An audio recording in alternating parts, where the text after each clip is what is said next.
أعوذ بالله من الشيطان الرجيم. بسم الله الرحمن الرحيم. وما نرسل بالآيات إلا تخويفا. صدق الله العظيم. وقال رسول الله صلى الله عليه وسلم: اتقوا دعوة المظلوم فإنه ليس بينها وبين الله حجاب. صدق رسول الله صلى الله عليه وسلم.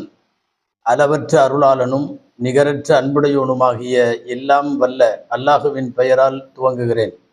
அருமை நாயகம் முஹம்மதுர் ரசூலுல்லாஹ் ஸல்லல்லாஹு அலைஹி வஸல்லம் அவர்களின் மீதும் நற்பாக்கியங்கள் நிறைந்த அவர்களுடைய உம்மத்தின் மீதும் குறிப்பாக இந்த ஜும்மா நாளில் நம் அனைவர் மீதும் எல்லாம் வல்ல அல்லாஹுவின் நல்லருள் என்றென்றும் நிறைவாக உண்டாவதாக. ஆமீன். அன்பானவர்களே, அல்லாஹு ஜல்ல ஷானுஹு தஆலா உலக மக்களிடம் அவனுடைய இருப்பை, அவனுடைய வல்லமையை அவ்வப்போது மக்கள் திருந்துவதற்காகவும் அவர்களை சீர்படுத்துவதற்காகவும் சில அத்தாட்சிகளை அல்லாஹ் காட்டுவான். அந்த அத்தாட்சிகள் இறைவனால் மட்டுமே நிகழ்த்தப்பெறக்கூடியவை, மனித சக்திகளுக்கு அப்பாற்பட்டவை. ஒட்டுமொத்த மனிதனுடைய சக்திகளும் குன்றிப்போய் ரப்பை மிகைத்துவிட முடியாத ஒரு நிர்கதியான சூழ்நிலைக்கு ஆளாகும் வண்ணம் அல்லாஹ் சில அத்தாட்சிகளை உலகத்திலே காட்டுவான்.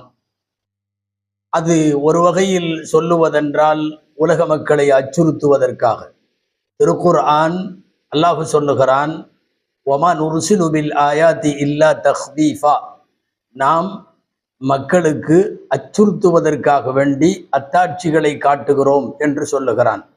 நாம் வரிசையாக சமீபத்தில் கடந்த சில ஆண்டுகளாக பார்த்து வருகிறோம். உலகம் முழுக்க பெருகி வருகிற நிலநடுக்கங்கள், சமீப காலங்களில் நாம் பார்த்த சுனாமி போன்ற ஆழி பேரலைகள், கொரோனா உள்ளிட்ட பெருவியாதிகள், இந்த எல்லா நேரங்களிலும் பார்த்தால் மனித குலம் பெரும் தோல்வியை சந்தித்திருக்கிறது. அறிவியலில் அபார வளர்ச்சி கண்டிருந்தாலும், டெக்னாலஜியில மிகப்பெரிய உச்சம் தொட்டிருந்தாலும், எல்லா விதமான கருவிகளும் உபகரணங்களும் வைத்திருந்தாலும், அல்லாஹுவினுடைய சுனாமிக்கு முன்னால், நிலநடுக்கத்திற்கு முன்னால், கொரோனாவுக்கு முன்னால் நாம் எல்லோரும் தோற்று போனதை நாம் யோசித்து பார்க்கிறோம். உலகை அச்சுறுத்துவதற்காக வேண்டி இது போன்ற அத்தாட்சிகளை இறைவன் காட்டுவான். அந்த அத்தாட்சிகள் நம்மை திருத்த, நம்மை அச்சுறுத்த, நம்மை எச்சரிக்கை செய்ய இவைகள் அல்லாஹுவால் நிகழ்த்தப்படுகிறது. நமக்கு பொதுவாக ஒரு சந்தேகம் வரும், இது போன்ற பெருவியாதிகளும் பேரிடர்களும் ஆழிப்பேரலைகளும் இவைகளெல்லாம் வருகிற போது கெட்டவர்களுக்கு மட்டும் வருவதில்லையே, அங்கே நல்லவர்களும் இருக்கத்தானே செய்கிறார்கள், அவர்களுக்கும் சேர்ந்தல்லவா வருகிறது என்று நீங்கள் நினைக்கலாம். அல் குர்ஆன் அன்ஃபாலுடைய வசனம் நமக்கு சொல்லுகிறது, வத்தகூ ஃபித்னத்தன் லா துஸீபன்னல்லதீன ஸலமூ மின்கும் ஹாஸ்ஸா. உங்களில் அநியாயம் செய்தவர்களுக்கு மட்டும் வராமல் பொதுவாக எல்லோருக்கும் வருகிற அந்த குழப்பத்தை, ஃபித்னாவை நீங்கள் அஞ்சிக் கொள்ளுங்கள். சில வேதனைகள் அல்லாஹுவால் இந்த மண்ணில் நிகழ்த்த பெறுகிற போது குற்றவாளிகள் மட்டும் தண்டிக்கப்பட மாட்டார்கள், குற்றவாளிகள் மட்டும் அதில் இலக்காக மாட்டார்கள், மற்றவர்களும் சேர்ந்து அந்த பாதிப்பிற்கு உள்ளாகக்கூடும், நல்லவர்களுக்கும் சேர்ந்துதான் வரும். ஆம், உம்மு சலமா ரதியல்லாஹு தஆலா அன்ஹா அன்னலாரின் துணைவியர்களில் ஒருவர் எம்பெருமானார் ஸல்லல்லாஹு அலைஹி வஸல்லமிடம் இப்படியும் ஒரு தடவை கேட்டார்கள், யா ரசூலல்லாஹ் அனுஹ்லக் வஃபீனா அஸ்ஸாலிஹூன். அல்லாஹுவின் தூதரே, எல்லாரும் நாமெல்லாம் அழிக்கப்படுவோமா? நம்மில் நல்லவர்களும் இருக்கிறார்களே. அப்படின்னா என்ன அர்த்தம்? கெட்டவர்களுக்குத்தானே வேதனை வர வேண்டும், ஏன் நல்லவர்களுக்கு வருகிறது என்கிற கேள்வியோடு கேட்கிறார்கள். நபிகள் ஸல்லல்லாஹு அலைஹி வஸல்லம் பதில் சொன்னார்கள், கால நஅம் இதா கசுரல் ஹபசு. ஆம், பாவச் செயல்கள், அசிங்கங்கள் அதிகமாகிவிட்டால் அப்போது நல்லவர்கள் மாத்திரம் கெட்டவர்கள் மாத்திரம் பாதிக்கப்பட மாட்டார்கள், அது ஒட்டுமொத்தமாக வரும் வேதனை எல்லாரையும் கவ்விக்கொள்ளும் என்பதுதான் இந்த அன்பாலுடைய வசனம். அதே போல் உம்மு சலமா ரதியல்லாஹு அன்ஹாவுடைய அறிவிப்பு, இவைகளெல்லாம் நமக்கு சொல்லி தரக்கூடிய செய்தி. குர்ஆனின் வழி முழுக்க, வழி நெடுக விரவி கிடக்கிற வசனங்களில் ஒன்று குல்சீரு ஃபில் அர்த். பூமி முழுக்க சுற்றி பாருங்கள், ஃபந்துரு கைஃப கான ஆகிபத்து ஸாலிமீன், அநியாயக்காரர்களின் முடிவு என்ன ஆகனது என்று பாருங்கள். ஒவ்வொரு காலகட்டத்திலும் தன்னிடத்திலே காசு இருக்கிற காரணத்தால் ஆட்டம் போட்டவர்கள், பதவி இருக்கிற காரணத்தால் ஆட்டம் போட்டவர்கள், அதிகார பலம் இருக்கிற காரணத்தால் அதை துஷ்பிரயோகம் செய்தவர்கள், எல்லாருடைய வரலாறுகளையும் உலகத்திலே பார்த்தால் அவர்கள் மோசமான முடிவுகளுக்கு ஆளாக்கப்பட்டார்கள் என்பதை திருக்குர்ஆன் வழிநெடுகிலும் சொல்லித் தருகிறது. நாம் இப்போது உலகத்தில் நடைபெறுகிற பல்வேறு இறைவனின் அத்தாட்சிகளை பார்க்கிற போது திருக்குர்ஆனின் ஒரு வசனம் நன்கு நினைவில் வைத்துக் கொள்ள வேண்டிய வசனம், எப்போதும் அந்த வசனம் உயிரோட்டத்தோடு உயிர்ப்போடு சாகாவரம் பெற்ற வசனமாக இருக்கிறது. வல்லாஹு காலிபுன் அலா அம்ரிஹி வலக்கின் அக்ஸரன் நாஸி லா யஅலமூன். சூரா யூசுஃபில் நீண்ட நெடிய சரித்திரத்திற்கு பின்னால் அல்லாஹ் இந்த வார்த்தையை சொல்லி முடிக்கிறான். வல்லாஹு காலிபுன் அலா அம்ரி, இறைவன் தன் காரியத்தில் அவனே மிகைப்பான், அவனே ஜெயிப்பான். ஒட்டுமொத்த மனித குலமும் சேர்ந்து எல்லா ஏற்பாடுகளும் செய்தாலும் வல்லாஹு காலிபுன் அலா அம்ரி, அல்லாஹ் தன்னுடைய காரியத்தில் அவன் மிகைத்தே தீருவான். வலக்கின் அக்ஸரன் நாஸி லா யஅலமூன், மக்களில் அதிகம் பேர் அறிய மாட்டார்கள் என்று சொல்லுகிறது அல் குர்ஆன். உண்மை அதுதான். வல்லாஹு காலிபுன் அலா அம்ரி, இறைவன் தன் காரியத்தில் ஜெயித்து கொண்டே இருக்கிறான். இந்த வசனம் இடம்பெறுகிற சூரா யூசுஃபை கூட நாம் யோசிக்கலாம். யூசுப் அலைஹிஸ்ஸலாமிற்காக அவர்கள் சகோதரர்கள் செய்த சதி செயல்கள் கொஞ்ச நெஞ்சம் அல்ல. ஹஜ்ரத் யூசுப் அலைஹிஸ்ஸலாமின் மீது பொறாமை கொண்டார்கள். அதிக பிரியம் வைத்திருந்த தந்தையும் மகனையும் பிரித்தார்கள். கிணற்றிலே தள்ளிவிட்டு ஓனாய் சாப்பிட்டது என்று பொய்ரத்தத்தோடு பறைசாற்றினார்கள்.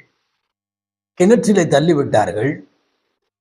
ஒரு கட்டத்தில் சந்தையிலே அடிமையைப் போல விற்று விட்டார்கள்.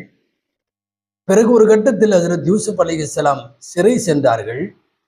எக்கச்சக்கமான சோதனைகள். ஆனால் ரப்புடைய ஏற்பாடு ஹஜ்ரத் யூசுப் அலைஹிஸ்ஸலாமை உயரமான இடத்திலே உட்கார வைப்பதற்கு ரப்பு முடிவெடுத்த போது மனித சக்திகள் அத்தனையும் தோற்று போனது. ஆம், எகிப்தினுடைய பேரரசராய் ஆட்சியாளராய் யூசுப் அலைஹிஸ்ஸலாம் அமர வைக்கப்படுகிறார்கள். இங்கேதான் நமக்கு அந்த வசனம் நினைவுக்கு வர வேண்டும். வல்லாஹு காலிபுன் அலா அம்ரி, இறைவன் தன் காரியத்திலே மிகைத்தே தீருவான். யூசுப் அலைஹிஸ்ஸலாமினுடைய சகோதரர்கள் மட்டுமல்ல, குர்ஆனின் வழிநெடுகளும் இருக்கிறது. குர்ஆனில் 2 இடங்களில் திரும்ப திரும்ப சொல்லப்படுகிற இப்ராஹிம் அலைஹிஸ்ஸலாமினுடைய வரலாறு 12 நாட்களாக பல காலங்களாக மாதக்கணக்கில் மூட்டப்பட்ட ஒரு மிகப்பெரிய நெருப்பு குண்டம், ஊர் உலகத்தில் தீப்பற்றி எரிகிற முக்கியமான உயர்ந்த விறகுகளெல்லாம் கொண்டு வந்து குண்டம் எரிக்கப்பட்டு ஒரே ஒரு நபரை ஆடை இல்லாமல் அதிலே தூக்கி போடுவதற்கு எல்லா ஏற்பாடுகளும் செய்தான் நம்ரூத் அவனுடைய கூட்டாளிகள். ஆம், பக்கத்தில் நெருப்பு குண்டத்தில் அருகாமையிலே போக முடியவில்லை. தூரத்திலே இருந்து ஒரு பலகையிலே அமர வைத்து அங்கிருந்து தூக்கி குண்டத்திற்குள்ளே வீசப்படுகிற ஏற்பாட்டை எல்லாம் செய்து ஆடைகளை உரித்து அம்மனமாய் ஹஜ்ரத் இப்ராஹிம் அலைஹிஸ்ஸலாமை தூக்கி போடப்படுகிற போது இப்ராஹிம் அலைஹிஸ்ஸலாமினுடைய வாயிலே வெளிவந்த வார்த்தை நமக்கு தெரியும். ஹஸ்பி அல்லாஹு வ நிஅமல் வக்கீல், என் ரப்பு போதுமானவன், அவன் காரியங்களில் நிர்வகிப்பதில் மேலாண்மை பார்ப்பவர்களில் கவனித்துக் கொள்வதில் அவன்தான் மேலானவன் என்கிற அந்த வசனத்தை சொல்லி முடித்தார்கள். அல்லாஹ் நெருப்புக்கு உத்தரவிட்டான், கூனி பர்தம் வ சலாமன் அலா இப்ராஹிம், இப்ராஹிமின் மீது நெருப்பே நீ குளிர்ச்சியாகவும் சலாமத்தாகவும் ஆகிவிடு என்று அல்லாஹ் சொன்ன உத்தரவு. உலகமெல்லாம் நாடெல்லாம் ஏன் ஊரெல்லாம் சேர்ந்து உருவாக்கிய நெருப்பு குண்டம் ஒருவேளையும் செய்ய முடியவில்லையே. மீண்டும் அந்த வசனத்தை நினைவு கூறுங்கள். வல்லாஹு காலிபுன் அலா அம்ரிஹி, அல்லாஹுதான் தன் காரியத்திலே மிகைத்தே தீருவான். மிஸ்ர் தேசத்திலே ஓடுகிற ஆறுகளை எல்லாம் சுட்டி காட்டி ஃபிரௌன் சொன்னான், வஹாதிஹில் அன்ஹாரு தஜ்ரி மின் தஹ்தி, இந்த ஆறுகள் எல்லாம் என் கண்ட்ரோலிலே ஓடுகிறது என்று சொன்னான், எனது கட்டுப்பாட்டில் ஓடுகிறது என்று சொன்னான். பதவிக்காக வேண்டிய ஆட்டம் போட்ட அந்த கொடுங்கோலனை அதே தண்ணீருக்கு அடியிலே மூழ்கடித்தான் அல்லவா. மீண்டும் அந்த வசனத்தை ஒரு தடவை நினைவு கூறுங்கள். வல்லாஹு காலிபுன் அலா அம்ரி, அல்லாஹு தன் காரியத்திலே மிகைத்தே தீருவான். அப்படி இறைவனால் இந்த உலகத்தில் மனிதர்களை மீறி மிகைக்கப்படுகிற ஏராளமான செய்திகள். பாருங்கள், இன்றைக்கு நிகழ்காலத்தில் உலகமே திரும்பி பார்க்கிற ஒரு மிகப்பெரிய பயங்கரமான சம்பவத்தை பற்றித்தான் நாம் இன்றைக்கு யோசிக்கிறோம். கலிபோர்னியா, அமெரிக்காவினுடைய லாஸ் ஏஞ்சல்ஸ் மாகாணத்தில் இருக்கிற முக்கியமான நகரம். அந்த மாநிலம் முழுவதும் உலகத்தையே திரும்பி பார்க்க வைக்கிற பயங்கரமான காட்டு தீ பரவி காடுகளை, நாடு நகரங்களை, குடியிருப்புகளை, தொழிற்சாலைகளை, உயரமான கட்டிடங்களை எல்லாவற்றையும் சுட்டு பொசுக்கி சாம்பலாக்கி இருக்கிறது. இவ்வளவு பெரிய பேராபத்து அமெரிக்காவினுடைய வரலாற்றிலே இல்லை என்கிற அளவுக்கு இந்த ஜனவரியினுடைய முதல் வாரத்தில் தொடங்கிய காட்டு தீ பயங்கரமாக இருக்கிறது. இந்த கலிபோர்னியாவினுடைய காட்சிகளை ஊடகங்களிலே பார்க்கிற போது நம் கண்ணுக்கு முன்னாலே தெரிய வருவது, இது ஏதோ காசாவோ, என்ன வருஷக்கணக்கிலே போர் நடைபெற்று கொண்டிருக்கிற காசா பிரதேசமோ, அல்லது வருஷக்கணக்கிலே போர் நடந்து கொண்டிருக்கிற உக்ரைனோ என்றெல்லாம் பார்த்தால் இல்லை. எல்லா செல்வ செழிப்போடும் வளத்தோடும் தொழில்நுட்ப வளர்ச்சிகளோடும் இருக்கக்கூடிய அமெரிக்காவினுடைய ஒரு பகுதிதான் இது. இவ்வளவு மோசமான காட்டுத்தீ. அன்பர்களே, கலிபோர்னியாவில் அதிகம் வசிப்பது, பிபிசி, CNN உள்ளிட்ட ஊடகங்கள் தருகிற தகவல் பிரகாரம் மிக அதிகமாக வசிப்பது முதலில் யூதர்கள், இரண்டாவது அமெரிக்காவினுடைய பெரிய செல்வந்தர்கள், மூன்றாவது ஹாலிவுட் சினிமாவினுடைய பிரபலங்கள். இவர்களெல்லாம் வசிக்கக்கூடிய ஒரு பகுதியை குறிவைத்து ஒரு மிகப்பெரிய கோர தாண்டவம் இந்த காட்டுத்தீ பரவி இருக்கிறது. காட்டுத்தீ என்றால் காடுகளுக்குத்தானே பரவ வேண்டும், காடுகளைத்தானே எரிக்க வேண்டும். இந்த தீ நாடு நகரங்களை எல்லாம் எரிக்கிறது. இவர்கள் அணைப்பதற்கு பெருமுயற்சி எடுக்கிறது அங்கே இருக்கிற மனித சக்தி. ஆனால் அதை தாண்டுகிறது. ஒரு மணிக்கு 160 கிலோமீட்டர் வேகத்தில் வீசுகிற காற்று தீயை பல்லாயிரம் கிலோமீட்டர்களுக்கு அப்பாலை பரப்பி கொண்டிருக்கிறது. உமிழும் நெருப்புகளுக்கு இடையில் அமெரிக்காவினுடைய ஒட்டுமொத்த அத்தனை சக்திகளும் சிரம்பணிந்து விட்டது என்றுதான் சொல்ல வேண்டும். அங்கே விஞ்ஞானத்திற்கு பஞ்சம் இல்லை, டெக்னாலஜிக்கு பஞ்சம் இல்லை, நவீன தகவல் தொழில்நுட்பங்களுக்கு பஞ்சம் இல்லை. உலகத்தில் தீயணைக்கும் கருவிகளில் மிக அதிகமான கருவிகளை கொண்டிருப்பது அமெரிக்கா. எந்த பஞ்சமும் அதற்கு இல்லை. ஆனால் அதை தாண்டி இங்கே நடைபெறுகிறது. பாருங்கள் அன்பானவர்களே, இது போன்ற காட்டு தீக்கள் பரவுவதற்கு அமெரிக்காவினுடைய கலிபோர்னியாவிலே ஏற்பட்ட தீ விபத்தை ஒட்டி கருத்து தெரிவிக்கிற ஆய்வாளர்கள் உலகம் முழுக்க பேசுகிறார்கள். பல பேர் சொல்லுகிற கருத்துப்படி 4 காரணங்களில் ஒன்றாக இருக்க வேண்டும் என்று சொல்லுகிறார்கள். ஒன்று, முதல் காரணம் மட்டுமல்ல, முக்கியமான காரணம், இது இறைவனுடைய ஏற்பாடு, இது தக்தீர் இலாஹி, அல்லாஹுவினுடைய அச்சுறுத்தல் மற்றும் எச்சரிக்கை, அல்லது இறைவன் ஆட்டம் போடுபவர்களை குறித்து இறைவன் ஏற்படுத்திய சோதனை என்றெல்லாம் என்ன வார்த்தை வேண்டுமானாலும் சொல்லலாம், மிகைப்படுத்தி பேசுவதாக நினைக்க வேண்டாம். இரண்டாவது, என்ன காரணமாக இருக்கலாம்? சில நேரம் மின்னல் நேரடியாக மரத்தின் மீது மின்னல் தாக்கினால் தானாக தீப்பற்றி கொள்ளும். அது காடுகளை முழுக்க அந்த தீக்கள் உமிழ்ந்து காட்டு தீயாய் பரவும். இது இரண்டாவது காரணம். மூன்றாவது காரணம், மரத்தின் கிளைகள் ஒன்றோடொன்று உரசுவதால், கற்கள் உரசும் போது தீ வருவது போல மரங்களின் கிளைகளும் இலைகளும் உரசி கொள்ளுகிற போதும் தீ ஏற்படலாம். அந்த சின்ன தீ பரவி பெருந்தீயாக, காட்டுத்தீயாக பரவி இருக்கலாம் என்பது மூணாவது கருத்து. நாலாவது, ஏதேனும் மனிதர்கள் செய்த சில தவறாக இருக்கலாம். எங்காவது அடுப்பு பற்ற வைத்திருப்பான், அல்லது ஒரு சிகரெட்டை குடித்து போட்டிருப்பான். ஏதாவது மனிதர்கள் செய்த தவறினால் ஏற்பட்ட தீ காட்டுத்தீயாய் பரவி இருக்கலாம். இப்படி 4 காரணங்கள் சொல்லப்பட்டாலும் அகில உலகத்தின் நடுநிலையாளர்களும் அமெரிக்காவை கூர்ந்து கவனித்து வரக்கூடியவர்களும் முதல் காரணத்தை தான் தேர்ந்தெடுக்கிறார்கள். ஆம், இது எல்லாம் வல்ல இறைவனுடைய ஏற்பாடு. சில பேர் அதை திட்டலாம். நீங்கள் என்ன அமெரிக்காவை திட்டுகிறீர்கள்? திட்டவில்லை. அமெரிக்காவினுடைய சப்போர்ட் இல்லாமல் இஸ்ரேல் ஒரு 3 நாள் கூட போர் செய்ய முடியாது. முழுக்க முழுக்க மத்திய கிழக்கிலே நடைபெறுகிற போர் அபாயத்தை மென்மேலும் கொழுந்து விட்டறிய செய்த அமெரிக்காவுக்கு இறைவன் ஒரு பாடம் காட்டுகிறானோ என்று நினைக்க தோன்றுகிறது. அன்பானவர்களே, ஏறத்தாழ இன்றைய தேதியில் 469 நாள் காசாவிலே நிறைவு பெற்றிருக்கிறது. பலஸ்தீனத்தில் ஆரம்பித்த போர் 469 நாள். 469 நாளும் ஒரு நாடு சுடுகாடை போல மாற்றப்பட்டதல்லவா? அதை கலிபோர்னியா என்கிற பகுதியில் அல்லாஹ் 10 நாளில் அதை காட்டியிருக்கிறார். 10 நாள், 467 நாள் அல்ல. 467 நாளும் இந்த காட்டு தீ தொடருமானால் நாடே இருக்காது. 10 நாளில் இறைவன் காட்டியிருக்கிறான் என்றுதான் சொல்ல வேண்டும். காசாவிலே மட்டும் கொளுத்தப்பட்ட, இடிக்கப்பட்ட, குண்டு வீசப்பட்டு அழிந்து போன 2000 பள்ளிவாசல்கள். பலஸ்தீனத்தில் 2000 பள்ளிவாசல்களை அழித்ததை ஒரு பக்கம் யோசிக்கிற போது, இங்கே உயரமான கட்டடங்களும் தொழிற்பேட்டைகளும் குடியிருப்புகளும், இந்த நாட்டினுடைய துணை அதிபர் குடியிருக்கிற வீடு உள்ளிட்ட அத்தனையும் நாசமாகி கொண்டிருப்பதை நாம் பார்க்கிறோம். காசாவிலே ஏற்பட்டிருக்கிற இந்த 469 ஏறத்தாழ 470 நாள் ஏற்பட்டிருக்கிற கட்டிடங்களின் இடிபாடு சேதங்களின் மதிப்பை 40 பில்லியன் US$ என்று குறிப்பு தருகிறார்கள். ஆனால் கடந்த 10-15 நாளாக கலிபோர்னியாவிலே ஏற்பட்ட காட்டுத்தீயினால் அழிக்கப்பட்ட பொருளாதார சரிவு மற்றும் மதிப்பீடு, அங்கே இருக்கிற கட்டடங்களின் மதிப்பு 50 பில்லியன் USD, அதுக்கு மேல பல்வேறு கணக்குகள் சொல்லப்படுகிறது. 460 நாளா 70 நாளா நீங்கள் செய்த அந்த பேரிழப்பு ரப்பு நினைத்தால் 10 நாள் 15 நாள்ல தந்துருவான். தயவு செய்து அங்கே இருக்கிற எல்லா மக்களையும் திட்டுவதாகவோ, எல்லா மக்களும் மோசமானவர்கள் என்று சொல்லுவதாகவோ நினைக்க வேண்டாம்.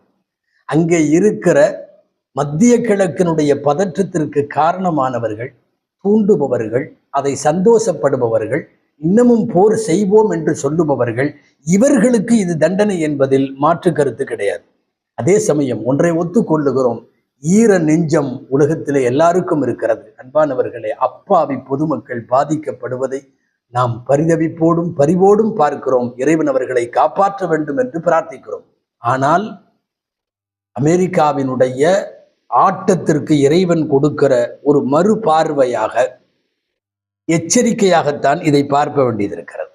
சமீபத்தில் ஜனவரி முதல் வாரத்தில், இந்த வாரம் அதிபராக பதவி ஏற்கிற டொனால்ட் ட்ரம்ப் அவர்கள் என்ன சொன்னார் தெரியுமா? இஸ்ரேலுடைய பணைய கைதிகளை, பிடித்து வைத்திருக்கிற கைதிகளை பலஸ்தீனத்தில் இருக்கிற அமைப்புகள், குறிப்பாக ஹமாஸ் போன்றவை விடுதலை செய்யவில்லை என்றால் நான் பதவியேற்றவுடன் காசாவுக்கு நரகத்தை காட்டுவேன் என்று பேசினார். பேட்டி எல்லா ஊடகங்கள்லையும் வந்துருச்சு. காசாவுக்கு நரகத்தை காட்டுவேன். நரகம் என்றால் என்ன தெரியுமா? பெருந்தீ என்பது பொருள். பயங்கரமான தீயை நான் காட்டப் போகிறேன் என்று பதவியேற்பதற்கு முன்னாலேயே சொன்ன ஒருவருக்கு, அவர் பதவியேற்பதற்கு முன்னாலேயே ஒரு பெரும் நரகத்தை, ஒரு தீயை இறைவன் காட்டியிருக்கிறான் என்று எடுத்துக்கொள்ளுவதில் என்ன தவறு இருக்க முடியும்? எல்லாத்தையும் திட்டல, நம்ம திரும்ப திரும்ப சொல்றோம். அமெரிக்க மக்களிலும் இதயம் ஈரமானவர்கள் நிறைய பேர் இருக்கலாம். அமெரிக்க மக்களிலும் இந்த போரையும் அதை ஊக்குவிப்பதையும் விரும்பாத பொதுமக்கள் நிறைய பேர் இருக்கலாம். இது இறைவனுடைய ஏற்பாடு என்று சொல்லுவதில் ஒன்றும் தவறில்லை. வேற ஒரு வார்த்தையில சொல்றதுன்னா, ஒரு சேட்டிலைட் இமேஜ் சொல்ற செய்தி என்ன தெரியுமா? 3 பெரிய தீப்பிழம்பு, தீ ஆரம்பிக்கிறப்ப 3 இடத்துல இருந்து ஸ்டார்ட் ஆச்சு இல்லையா? லாஸ் ஏஞ்சல்ஸ்லையும் கலிபோர்னியாவிலையும் அந்த 3ம் ஒரு நேரத்துல ஸ்டார்ட் ஆயிருக்கு. காலைல 10 மணினா 10 மணிக்கு ஒரே நேரத்துல எல்லா இடத்திலும், வேறு வேறு பாகங்களில், வேறு வேறு மாநிலங்களில், மாகாணங்களில் ஏற்படக்கூடிய தீ கால இடைவெளியில் பரவியது என்று இல்லாமல் 3 இடத்துல மிகப்பெரிய ஒரு ஃபயர் என்பது சேம் டைம் எப்படி ஆகிறது என்பது இங்கே கேள்விக்குறியானது. சுருங்க சொல்ல போனால், நீங்கள் கடவுள் மறுப்பாளர்களாக இருந்தாலும் சரி, இங்கே ஒரு காரண காரியம் இருப்பதை நம்மால் ஒத்துக்கொள்ளாமல் இருக்க முடியாது. அதற்காக ஒட்டுமொத்த அமெரிக்க மக்களை திட்டுவதாக தயவு செய்து நினைக்க வேண்டாம். நிறைய பேர் அப்படி கருத்து பதிவிடுவர்கள் எல்லாம் உண்டு. சமீபத்தில் ஒரு 5-6 வாரத்திற்கு முன்னாலே இஸ்ரேலின் இறுதி நாட்கள் என்ற தலைப்பில் நாம் ஜும்மாவிலே பேசிய ஒரு பயான், ஏறத்தாழ 1,70,000 பேர் அந்த யூடியூப்ல அந்த ஜும்மாவை இன்று வரை கேட்டிருக்கிறார்கள். இன்று வரை 100கணக்கான கமெண்ட்டுகளில் நம்மை திட்டி தீர்த்திருக்கிறார்கள். நாங்கள் இப்போதும் சொல்லுகிறோம், மரங்கள் உராய்வில் ஏற்பட்ட தீ என்று சொல்லுவதை விட, மின்னல் மரத்திலே தாக்கி ஏற்பட்ட தீ என்று சொல்லுவதை விட, வேறு பல காரணங்கள், யாராவது அடுப்பு பற்ற வைத்தான், புகைப்பிடித்தான் என்று சொல்லப்படும் காரணங்களை விட இது ரப்புடைய ஏற்பாடு என்று சொல்லலாம். அல்லது நல்ல வேற ஒரு வார்த்தை சொன்னா, ரசூலுல்லாவுடைய ஸல்லல்லாஹு அலைஹி வஸல்லமுடைய வார்த்தையில சொன்னா, நபிகள் நாயகம் ஸல்லல்லாஹு சொன்னார்கள், இத்தகி தஅவத்தல் மதுலூம், ஒரு பாதிக்கப்பட்டவனுடைய பத்துவாவை, பாதிக்கப்பட்டவனின் பிரார்த்தனையை அஞ்சி கொள்ளுங்கள். அவனுடைய பிரார்த்தனைக்கும் அல்லாஹுவுக்கும் இடையிலே தடை கிடையாது, திரை கிடையாது. பாதிக்கப்பட்டவன் என்னை இப்படி செய்து விட்டானே, யா அல்லாஹ், இறைவா, நீ அவர்களுக்கு தண்டனை கொடு என்று மாத்திரம் அவன் கையை ஏந்தி விட்டால், கண்ணீரை சிந்தி விட்டால், காட்டு தீயல்ல எவ்வளவு மோசமான அபாயமான அழிவையும் ரப்புல் ஆலமீன் பொறுப்பேற்று தருவான் என்பதிலே சந்தேகமில்லை.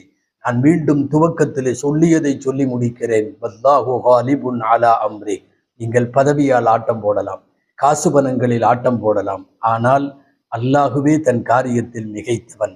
இறுதியாய் ஒரு வார்த்தை, அங்கே அங்கே தீவிரப்போக்குடைய யூதர்கள் இருக்கலாம், மத்திய கிழக்கு போர் பதற்றத்திலேயே வைத்திருக்க வேண்டிய போர் சூழலிலேயே வைத்திருப்பதற்கு ஆசைப்படுகிறவர்கள் இருக்கலாம். அவர்களுக்கு இது தண்டனையாக இருக்கட்டும். இறைவா, அங்கிருக்கிற அப்பாவி மக்களை நீ பாதுகாப்பாயாக. எதுவும் செய்யாமல் ஒரு தீ விபத்தில் பாதிக்கப்பட்டிருக்கக்கூடிய அந்த மக்களுக்கு நாம் நல்ல உதவிகளை செய்வதும் பிரார்த்தனைகளை செய்வதும் நம் கடமையாக இருக்கிறது. இப்போதும் கூட நாம் பேசிக்கொண்டிருக்கிற இந்த நேரம் ICNA என்ற தன்னார்வ பொது அமைப்பு, முழுக்க முழுக்க முஸ்லிம்களின் அமைப்பு, ஏராளமான உணவுப் பொருட்களோடு உடைகளோடு ஆங்காங்கே வீடு இல்லாமல் நிவாரண முகாம்களில் தங்க வைக்கப்பட்டிருக்கிற அந்த மக்களுக்கு தங்களால் இயன்ற உதவிகளை வழக்கம் போல் இஸ்லாமிய அடிப்படையிலும் மனித நேயத்தின் அடிப்படையிலும் செய்து கொண்டிருக்கிறார்கள். நல்லவர்களுக்கு அதை செய்வோம், அல்லாதவர்களுக்கு இது இறைவனின் தண்டனையாகவே இருக்கட்டும். எல்லாம் வல்ல இறைவன் இது போன்ற காட்டுத்தீயிலிருந்து அமெரிக்கா மட்டுமல்ல அகில உலகத்தின் எல்லா பகுதிகளையும் பாதுகாப்பதோடு மீண்டும் மத்திய கிழக்கில் ஒரு நல்ல அமைதி திரும்பி சுபிட்சமாகவும் சுமூகமாகவும் மக்கள் வாழ இறைவன் அருள் புரிவானாக. ஆமீன். வாஹிர் தஅவானா அல்ஹம்துலில்லாஹி ரப்பில் ஆலமீன்.